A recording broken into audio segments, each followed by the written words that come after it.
नमस्कार। आज हम पढ़ रहे हैं मुंशी प्रेमचंद्र जी की कहानी नाग पूजा। प्रातः काल था। आषाढ़ का पहला दोंगड़ा निकल गया था। कीट पतंग चारों तरफ रेंगते दिखाई देते थे। तिलोत्तमा ने वाटिका की ओर देखा तो वृक्ष और पौधे ऐसे निखर गए थे जैसे साबुन से मैले कपड़े निखर जाते हैं। उन पर एक विचित्र आध्यात्मिक शोभा छाई हुई थी, मानो योगीवर आनंद में मगन पड़े हों। चिड़ियों में असाधारण चंचलता थी। डाल डाल पात पात चहकती फिरती थी। तिलोत्तमा बाग में निकल आई। वह भी इन्हीं पक्षियों की भांति चंचल हो गई थी। कभी किसी पौधे को देखती, कभी किसी फूल पर पड़ी हुई जल की बूंदों को हिलाकर अपने मुंह पर उनके शीतल छींटे डालती। लाल बीर बहुटियां रेंग रही थी। वह उन्हें चुनकर हथेली पर रखने लगी। सहसा उसे काला बृहत्काय सांप रेंगता दिखाई दिया। उसने चिल्लाकर कहा, अम्मा, नागजी जा रहे हैं, लाओ थोड़ा सा दूध उनके लिए कटोरे में रख दूं। अम्मा ने कहा, जाने दो बेटी, हवा खाने निकले होंगे। तिलोत्तमा, गर्मियों में कहाँ चले जाते हैं, दिखाई नहीं देते। माँ, कहीं जाते नहीं बेटी, अपनी बाम्बी में पड़े रहते हैं। तिलोत्तमा, और कहीं नहीं जाते। माँ, बेटी हमारे देवता है, और कहीं क्यों जाएंगे। तुम्हारे जन्म के साल से ये बराबर यही दिखाई देते हैं। किसी से नहीं बोलते। बच्चा पास से निकल जाए पर जरा भी नहीं ताकते। आज तक कोई चूहिया भी नहीं पकड़ी। तिलोत्तमा, तो खाते क्या होंगे। माँ, बेटी यह लोग हवा पर रहते हैं, इसी से इनकी आत्मा दिव्य हो जाती है। अपने पूर्व जन्म की बातें इन्हें याद रहती हैं, आने वाली बातों को भी जानते हैं। कोई बड़ा योगी जब अहंकार करने लगता है तो उसे दंड स्वरूप इस योनि में जन्म लेना पड़ता है। जब तक प्रायश्चित पूरा नहीं होता तब तक वह इस योनि में रहता है। कोई कोई तो 100-100, 2-2 वर्ष तक जीते रहते हैं। तिलोत्तमा, इनकी पूजा ना करो तो क्या करें। माँ, बेटी कैसी बच्चों की सी बातें करती हो। नाराज हो जाए तो सिर पर न जाने क्या विपत्ति आ पड़े। तेरे जन्म के साल पहले पहल दिखाई दिए थे, तब से साल में 10-5 बार अवश्य दर्शन दे जाते हैं। इनका ऐसा प्रभाव है कि आज तक किसी के सिर में दर्द तक नहीं हुआ। कई वर्ष हो गए। तिलोत्तमा बालिका से युवती हुई। विवाह का शुभ अवसर आ पहुंचा। बारात आई, विवाह हुआ। तिलोत्तमा के पति गृह जाने का मुहूर्त आ पहुंचा। नई वधू का श्रृंगार हो रहा था। भीतर बाहर हलचल मची हुई थी। ऐसा जान पड़ता था भगदड़ पड़ी हुई है। तिलोत्तमा के हृदय में वियोग दुख की तरंगे उठ रही हैं। वह एकांत में बैठकर रोना चाहती है। आज माता पिता, भाई बंद, सखियां सहेलियां सब छूट जाएंगी। फिर मालूम नहीं कब मिलने का संयोग हो। न जाने अब कैसे आदमियों से पाला पड़ेगा। न जाने उनका स्वभाव कैसा होगा। न जाने कैसा बर्ताव करेंगे। अम्मा की आंखें एक क्षण भी न थमेंगी। मैं एक दिन के लिए कहीं चली जाती थी तो वे रो रो कर व्यथित हो जाती थी। अब यह जीवन पर्यंत का वियोग कैसे सहेंगी। उनके सिर में दर्द होता था तो जब तक मैं धीरे धीरे ना मलूं उन्हें किसी तरह कल चैन ही ना पड़ती थी। बाबूजी को पान बनाकर कौन देगा। मैं जब तक उनका भोजन ना बनाऊं उन्हें कोई चीज रुचती ही नहीं। अब उनका भोजन कौन बनाएगा। मुझसे इनको देखे बिना कैसे रहा जाएगा। यहाँ जरा सिर में दर्द भी होता था तो अम्मा और बाबूजी घबरा जाते थे। तुरंत वैद हकीम आ जाते थे। वहाँ न जाने क्या हाल होगा। भगवान, बंद घर में कैसे रहा जाएगा। न जाने वहाँ खुली छत है या नहीं। होगी भी तो मुझे कौन सोने देगा। भीतर घुट घुट कर मरूंगी। जगने में जरा देर हो जाएगी तो ताने मिलेंगे। यहाँ सुबह को कोई जागता था तो अम्मा कहती थी, सोने दो। कच्ची नींद जाग जाएगी तो सिर में पीड़ा होने लगेगी। वहाँ व्यंग सुनने पड़ेंगे। बहू आलसी है, दिन भर खाट पर पड़ी रहती है। वे तो बहुत सुशील मालूम होते हैं। हाँ, कुछ अभिमानी अवश्य है। कहीं उनका स्वभाव निठुर हुआ तो। सहसा उसकी माता ने आकर कहा, बेटी, तुमसे एक बात कहने की याद न रही। वहाँ नाग पूजा अवश्य करती रहना। घर के और लोग चाहे मना करें, पर तुम इसे अपना कर्तव्य समझना। अभी मेरी आंखें जरा जरा झपक गई थी। नाग बाबा ने स्वप्न में दर्शन दिए। तिलोत्तमा: अम्मा, मुझे भी उनके दर्शन हुए हैं, पर मुझे तो उन्होंने बड़ा विकराल रूप दिखाया। बड़ा भयंकर स्वप्न था। माँ: देखना तुम्हारे घर में कोई सांप न मारने पाए। यह मंत्र नित्य अपने पास रखना। तिलोत्तमा अभी कुछ जवाब न देने पाई थी कि अचानक बारात की ओर से रोने के शब्द सुनाई दिए। एक क्षण में हाहाकार मच गया। भयंकर शोक घटना हो गई। वर को सांप ने काट लिया। वह बहू को विदा कराने आ रहा था। पालकी में मसनद के नीचे एक काला सांप छिपा हुआ था। वह ज्यों ही पालकी में बैठा, सांप ने काट लिया। चारों ओर कोहराम मच गया।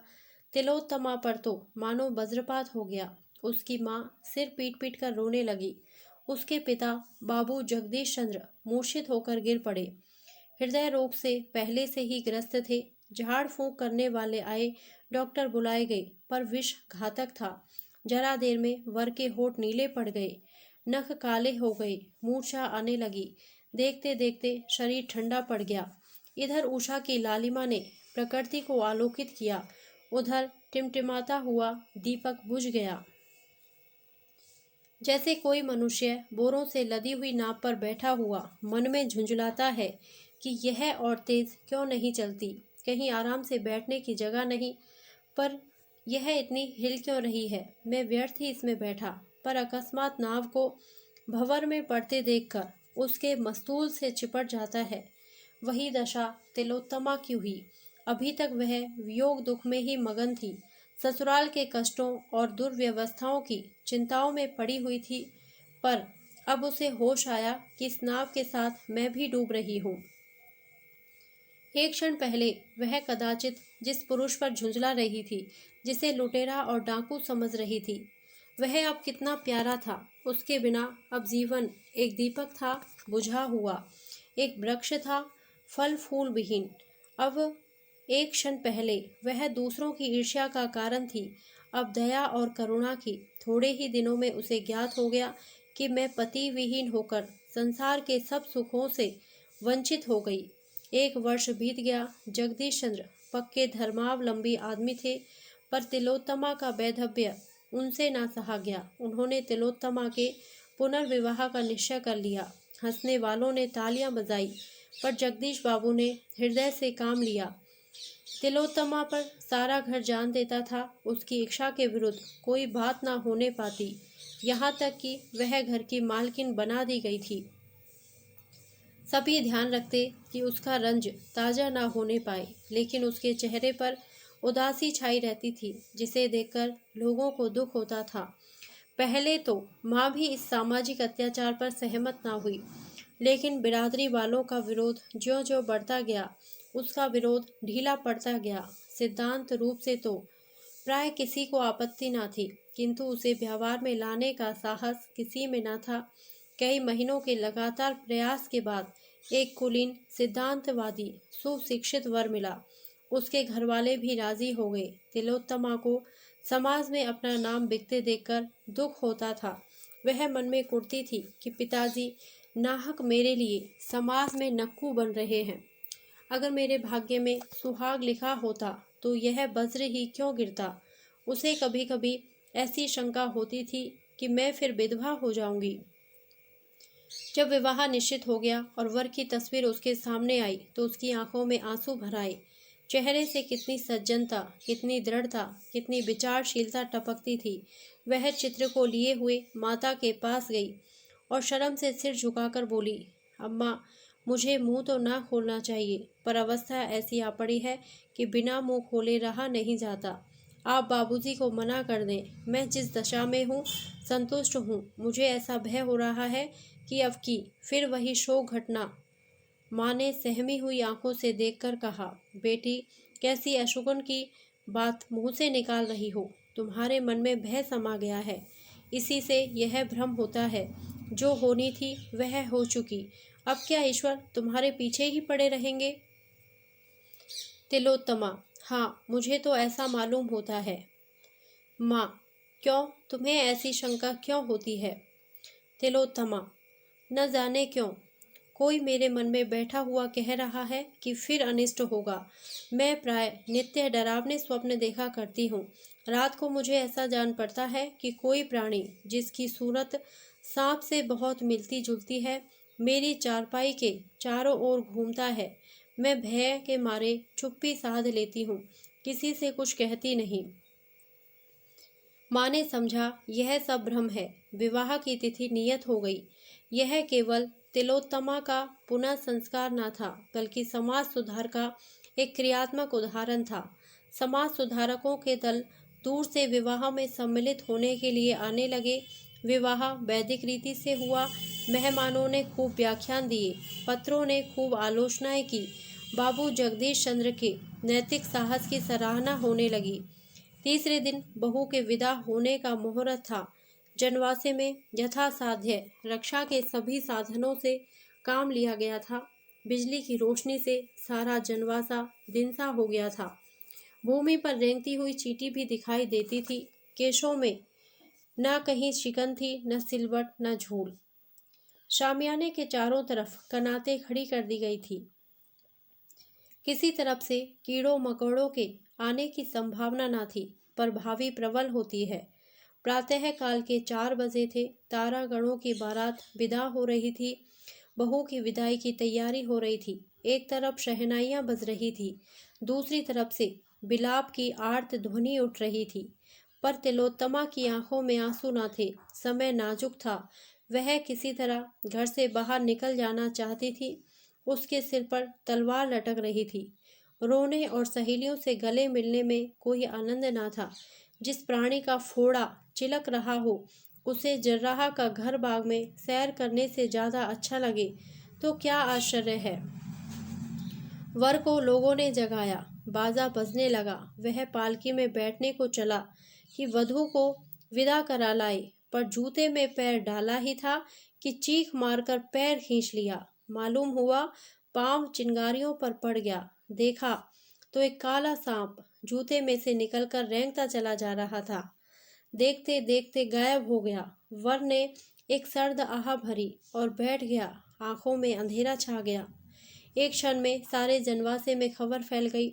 लोग दौड़ पड़े। औषधियां पहले ही रख ली गई थी। सांप का मंत्र जानने वाले कई आदमी बुला लिए गए थे। सभी ने दवाइयां दी। झाड़ फूंक शुरू हुए। औषधियां भी दी गई, पर काल के सामने किसी का वश न चला। शायद मौत सांप का वेश धरकर आई थी। तिलोत्तमा ने सुना तो सिर पीट लिया। वह विकल होकर जनवासे की तरफ दौड़ी। चादर ओढ़ने की भी सुध न रही। वह अपने पति के चरणों को माथे से लगाकर अपना जन्म सफल करना चाहती थी। घर की स्त्रियों ने रोका। माता भी रो रो कर समझाने लगी, लेकिन बाबू जगदीश चंद्र ने कहा, कोई हरज नहीं, जाने दो। पति का दर्शन तो कर ले, यह अभिलाषा क्यों रह जाए। उसी शोकान्वित दशा में तिलोत्तमा जनवासे में पहुंची, पर वहां उसकी तस्कीन के लिए मरने वालों की उल्टी सांसें थी। उन अधखुले नेत्रों में असह्य आत्मवेदना और दारुण नैराश्य। इस अद्भुत घटना का समाचार दूर दूर तक फैल गया। जड़वादीगण चकित थे। यह क्या माजरा है। आत्मवाद के भक्त ज्ञात भाव से सिर हिलाते थे, मानो वे त्रिकालदर्शी हैं। जगदीश चंद्र ने नसीब ठोंक लिया। निश्चय हो गया कि कन्या के भाग्य में विधवा रहना ही लिखा है। नाग की पूजा साल में 2 बार होने लगी। तिलोत्तमा के चरित्र में भी एक विशेष अंतर दिखने लगा। भोग और बिहार के दिन भक्ति और देव आराधना में कटने लगे। निराश प्राणियों का यही अवलंब है। 3 साल बीते थे कि ढाका विश्वविद्यालय के अध्यापक दयाराम ने इस किस्से को फिर से ताज़ा किया। वे पशु शास्त्र के ज्ञाता थे। उन्होंने सांपों के आचार व्यवहार का विशेष रीति से अध्ययन किया। वे इस रहस्य को खोलना चाहते थे। जगदीश चंद्र को विवाह का संदेशा भेजा। उन्होंने टाल मटोल किया। दयाराम ने और भी आग्रह किया। लिखा, मैंने वैज्ञानिक अन्वेषण के लिए यह निश्चय किया है। मैं इस विषधर नाग से लड़ना चाहता हूँ। वह अगर 100 दांत लेकर आए तो भी मुझे कोई हानि नहीं पहुंचा सकता। वह मुझे काटकर आप ही मर जाएगा। अगर वह मुझे काट भी ले तो मेरे पास ऐसे मंत्र और औषधियाँ हैं कि मैं एक क्षण में उसके विष को उतार सकता हूँ। आप इस विषय में कुछ चिंता ना कीजिए, मैं विष के लिए अजेय हूँ। जगदीश चंद्र को अब कोई उज्र न सूझा। हाँ, उन्होंने एक विशेष प्रयत्न यह किया कि ढाके में ही विवाह हो। अतः वे अपने कुटुंबियों को साथ लेकर विवाह के एक सप्ताह पहले गए। चलते समय अपने संदूक, बिस्तर आदि खूब देखभाल कर कर रखे। सांप कहीं उनमें छिपकर बैठ न जाए। शुभ लग्न में विवाह संस्कार हो गया। तिलोत्तमा विकल हो रही थी। मुख पर एक रंग आता था, एक रंग जाता था, पर संस्कार में कोई विघ्न बाधा ना पड़ी। तिलोत्तमा रो धोकर ससुराल गई। जगदीश चंद्र घर लौट आए, पर ऐसे चिंतित थे जैसे कोई आदमी सराय में खुला हुआ संदूक छोड़कर बाजार चला जाए। तिलोत्तमा के स्वभाव में अब एक विचित्र रूपांतर हुआ। वह औरों से हंसती बोलती, आराम से खाती पीती, सैर करने जाती, थिएटरों और अन्य सामाजिक सम्मेलनों में शरीक होती। इन अवसरों पर प्रोफेसर दयाराम से भी बड़े प्रेम का व्यवहार करती, उनके आराम का बहुत ध्यान रखती, कोई काम उनकी इच्छा के विरुद्ध ना करती। कोई अजनबी आदमी उसे देखकर कह सकता था, गृहिणी हो तो ऐसी हो। दूसरों की दृष्टि में इस दंपति का जीवन आदर्श था, किंतु आंतरिक दशा कुछ और ही थी। उनके साथ शयनागार में जाते ही उसका मुख विकृत हो जाता, भौहें तन जाती, माथे पर बल पड़ जाते, शरीर अग्नि की भांति जलने लगता, पलकें खुली रह जाती, नेत्रों से ज्वाला सी निकलने लगती और उसमें से झुलसती हुई लपटें निकलती, मुख पर कालीमा छा जाती और यद्यपि स्वरूप में कोई विशेष अंतर न दिखाई देता, पर न जाने क्यों भ्रम होने लगता यह कोई नागिन है। कभी कभी वह फुंकारने भी लगती। इस स्थिति में दयाराम को उसके समीप जाने या उससे कुछ बोलने की हिम्मत ना पड़ती। वे उसके रूप लावण्य पर मुग्ध थे, किंतु इस अवस्था में उन्हें उससे घृणा होती। उसे इसी उन्माद के आवेग में छोड़कर बाहर निकल आते। डॉक्टरों से सलाह ली, स्वयं इस विषय की कितनी ही किताबों का अध्ययन किया, पर रहस्य कुछ समझ में न आया। उन्हें भौतिक विज्ञान में अपनी अल्पज्ञता स्वीकार करनी पड़ी। उन्हें अब अपना जीवन असह्य जान पड़ता। अपने दुस्साहस पर पछताते, नाहक इस विपत्ति में अपनी जान फंसाई। उसे शंका होने लगी कि अवश्य कोई प्रेत लीला है। मिथ्यावादी ना थे, पर जहाँ बुद्धि और तर्क का कुछ वश नहीं चलता, वहाँ मनुष्य विवश होकर मिथ्यावादी हो जाता है। शनैः शनैः उनकी यह हालत हो गई कि सदैव तिलोत्तमा से सशंक रहते। उसका उन्माद, विकृत मुखाकृति उनके ध्यान से ना उतरते। डर लगता कि कहीं यह मुझे मार न डाले, न जाने कब उन्माद का आवेग हो। यह चिंता हृदय को व्यथित किया करती। हिप्नोटिज्म, विद्युत शक्ति और कई नए आरोग्य विधानों की परीक्षा की गई। उन्हें हिप्नोटिज्म पर बहुत भरोसा था, लेकिन जब यह योग भी निष्फल हो गया तो वे निराश हो गए। एक दिन प्रोफेसर दयाराम किसी वैज्ञानिक सम्मेलन में गए हुए थे। लौटे तो 12 बज गए थे। वर्षा के दिन थे, नौकर चाकर सो रहे थे। वे तिलोत्तमा के शयन गृह में यह पूछने गए कि मेरा भोजन कहाँ रखा है। अंदर कदम रखा ही था कि तिलोत्तमा के सिराहने की ओर उन्हें एक अति भीमकाय काला सांप बैठा हुआ दिखाई दिया। प्रोफेसर साहब चुपके से लौट आए। अपने कमरे में जाकर किसी औषधि की एक खुराक पी और पिस्तौल तथा सांगा लेकर फिर तिलोत्तमा के कमरे में पहुंचे। विश्वास हो गया कि यह वही मेरा पुराना शत्रु है। इतने दिनों में टोहर लगाता हुआ यहाँ आ पहुंचा, पर इसे तिलोत्तमा से क्यों इतना स्नेह है। उसके सिरहाने यूं बैठा हुआ है मानो कोई रस्सी का टुकड़ा है। यह क्या रहस्य है। उन्होंने सांपों के विषय में बड़ी अद्भुत कथाएं पढ़ी और सुनी थी, पर ऐसी कौतूहलजनक घटना का उल्लेख कहीं ना देखा था। वे इस भांति सशस्त्र होकर फिर कमरे में पहुंचे तो सांप का पता न था। हाँ, तिलोत्तमा के सिर पर भूत सवार हो गया था। वह बैठी हुई आग्नेय नेत्रों से द्वार की ओर ताक रही थी। उसके नैनों से ज्वाला निकल रही थी, जिसकी आंच 2 गज तक लगती। इस समय उन्माद अतिशय प्रचंड था। दयाराम को देखते ही बिजली की तरह उन पर टूट पड़ी और हाथों से आघात करने के बदले उन्हें दांतों से काटने की चेष्टा करने लगी। इसके साथ ही अपने दोनों हाथ उनकी गर्दन में डाल दिए। दयाराम ने बहु तेरा चाहा, एड़ी चोटी तक का जोर लगाया कि अपना गला छुड़ा ले, लेकिन तिलोत्तमा का बाहुपाश प्रतीक्षण सांप की केड़ली की भांति कठोर एवं संकुचित होता जाता था। उधर यह संदेह था कि इसने मुझे काटा तो कदाचित इसे जान से हाथ धोना पड़े। उन्होंने अभी जो औषधि पी थी वह सर्प विष से अधिक घातक थी। इस दशा में उन्हें यह शोक में विचार उत्पन्न हुआ, यह भी कोई जीवन है कि दंपति का उत्तरदायित्व तो सब सिर पर सवार, पर उसका सुख नाम का नहीं, उल्टे रात दिन जान का खटका। यह क्या माया है? वह सांप कोई प्रेत तो नहीं है जो इसके सिर आकर यह दशा कर दिया करता है। कहते हैं ऐसी अवस्था में रोगी पर जो चोट की जाती है वह प्रेत पर ही पड़ती है। नीची जातियों में इसके उदाहरण भी देखे हैं। वे इसी हैस बैस में पड़े हुए थे कि उनका दम घुटने लगा। तिलोत्तमा के हाथ रस्सी के फंदों की भांति उनकी गर्दन को कस रहे थे। वे दीन असहाय भाव से इधर उधर ताकने लगे। क्यों कर जान बचे कोई उपाय न सूझता था। सांस लेना दुस्तर हो गया, देह शिथिल पड़ गई, पैर थरथराने लगे। सहसा तिलोत्तमा ने उनके बाहों की ओर मुंह बढ़ाया। दयाराम कांप उठे।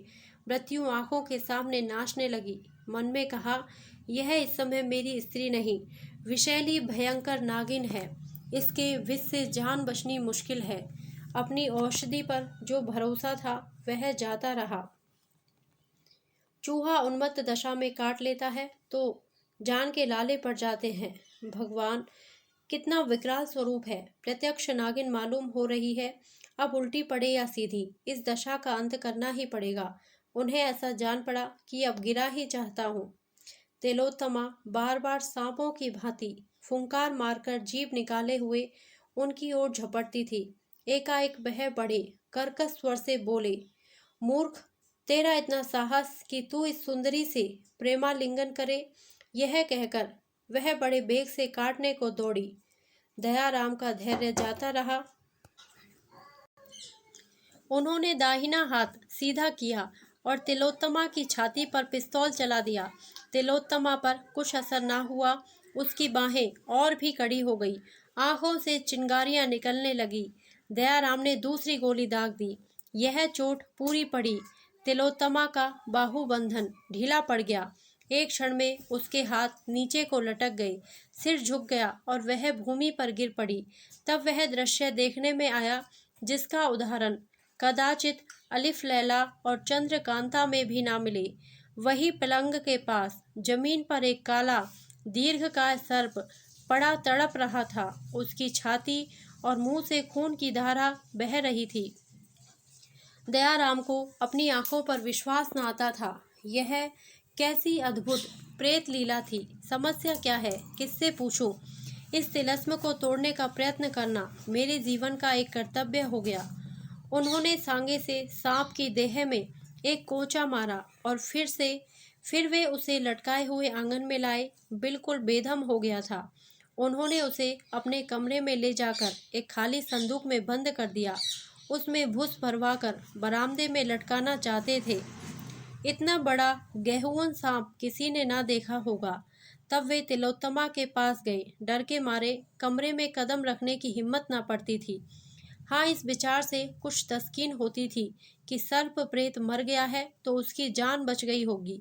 इस आशा और भय की दशा में वे अंदर गए तो तिलोत्तमा आईने के सामने खड़ी केश संवार रही थी। दयाराम को मानो चारों पदार्थ मिल गए। तिलोत्तमा का मुख कमल खिला हुआ था। उन्होंने कभी उसे इतना प्रफुल्लित न देखा था।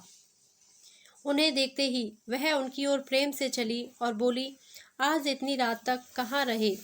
दयाराम प्रेमोन्मत्त होकर बोले, एक जलसे में चला गया था। तुम्हारी तबीयत कैसी है? कहीं दर्द नहीं है? तिलोत्तमा ने उनको आश्चर्य से देखकर पूछा, तुम्हें कैसे मालूम हुआ?